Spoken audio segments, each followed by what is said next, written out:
Today we're talking about how to properly measure a gate on a slope. We have two different examples. The first is going to be out in the field, a real world example. And the second is going to be out of these popsicle sticks. I thought this would be a great diagram to show the gate as it changes with the slope. So using these popsicle sticks, let's go down to the table and take a look. All right, now that we have the diagram laid out in front of us, we can get to talking about this. So in this example, we're using the popsicle sticks as the gate frame. And it's cool because they're able to rotate because of the tacks, which will simulate the ground. This would represent a level ground. So the proper way to measure a gate on level ground is pretty simple.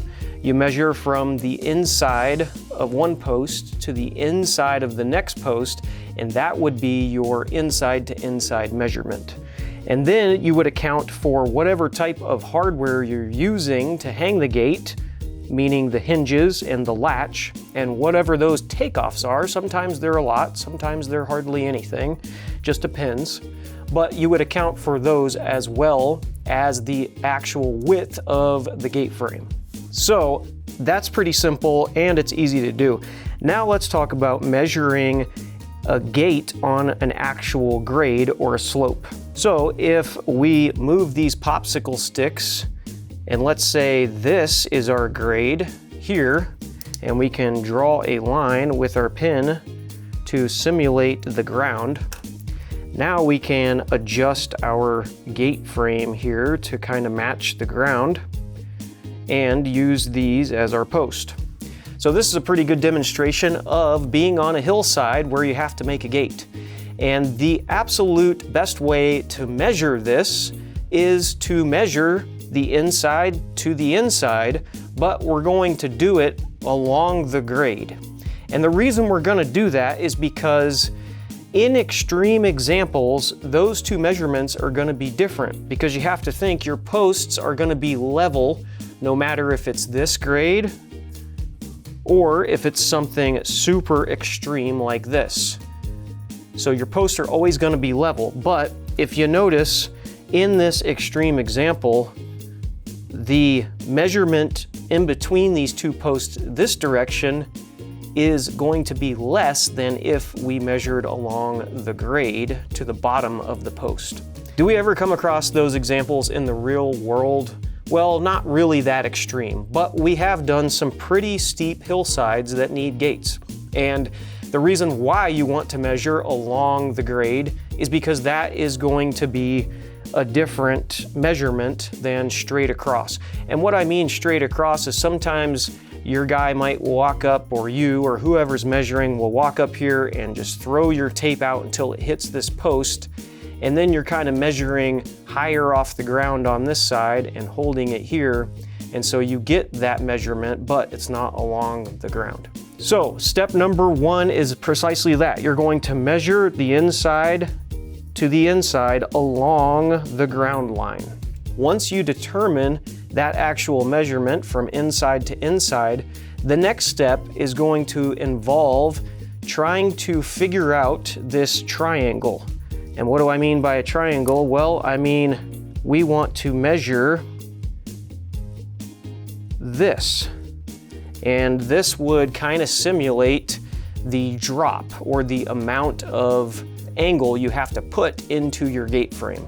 The best way to do this is with a string line and a string line level. You can take the high side of your post, which would be our left side here, and loop a string around it, and then you're going to drag it across to the next post and loop it around the post where the string is level. And once you get that string level, you're then going to go ahead and measure the distance in between the string and the ground on your low side. And that measurement is going to determine how much drop you need to put in your gate. Now, all of this is well and fine on paper, and it's kind of easy, I guess, to explain, but I'm a visual learner. I like to learn by seeing it. So our next example is going to be actually out in the field with this exact same scenario. So let's roll out to the job site and we'll check out this scenario in the real world. So right behind me, you can see we have a roughly 6 by 10 gate. It's a chain link gate that we pre-made at the shop. This is a customer that wanted to buy the materials from us and then install it himself and didn't realize that it was going to be a problem on this hillside. So we're out here to properly measure this, and I think what we're going to do is turn this big single gate into a double gate, and we're going to make sure we measure this out correctly with the grade. You can see having this square gate as it goes down the hill, it really just leaves too much of a gap, and we're gonna be fixing that by properly measuring it. So let's go ahead and get this gate taken off and I'll show you how to properly measure this. All right, now that we have the old gate removed, the very first step that we're gonna want to do is measure the distance in between the two posts. And remember, it's important that you don't just throw the tape out and measure. We're going to actually measure along the grade. And by that, I mean we're going to stick the tape actually on the ground and measure from post to post. And we're going to want to make sure that the tape measure is touching the actual post. And sometimes if you're not careful, it'll get away from you. And you just want to make sure that it's right up on the post. And we're measuring from the inside face of the post to the other inside of the post. So for this particular example, we are at 126 inches. So that's going to be 10 foot 6 inches. Now that we know the distance in between the two posts, now we're going to account for the actual slope or grade of the ground. To accomplish this, we're going to need a few things. Number one, we're going to need a string line or some string of some sort to get a level representation in between the posts. We're going to need an actual level, and this is just to make sure that your string line is level. They make different kinds of these, whether it be a level or a plumb bob or a line level. Whatever you have should work.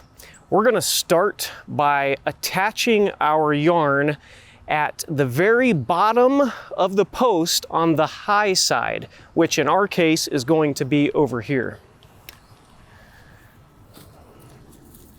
And we're just going to simply tie off down here towards the ground. And now we're ready to run the string over to the other post. Now that we have the string drawn across to the other post, this is where maybe a friend or a helper could help you hold the string or figure out where your line is level and tie it off. So right now we've got the string going across and it looks fairly close. I think we'll have to bring the string up just a hair. And we're basically going to keep bringing that string up until our level shows that we're level. So now that we have the string line all the way across the opening and we know that it's level from using our level, now what we're going to do is we're going to grab our tape measure and we're going to measure the distance in between the ground and the string line on the low side post. Let's do that. So throwing our tape down here, we can see that we're right at about a foot. So this particular opening drops down to the right by about a foot. Now, in our case, we're turning this one single gate into two gates, a double drive, and because we have 1 full foot of drop, we're going to split that difference in between the two gates. So each gate leaf will have 6 inches of drop, the other one will have 6 inches of drop, and that's where we'll get our entire foot. So there you have it. It's pretty simple. You're really just looking to measure in between the posts and also make sure to measure how much drop there is. Do you have to bring out the string line on every single job you do? Not really. After doing a few, you can kind of get good at eyeballing it, but for your first couple, it makes sense to go ahead and actually measure them out. All right, so hopefully those two demonstrations helped explain how to properly measure a dropped gate.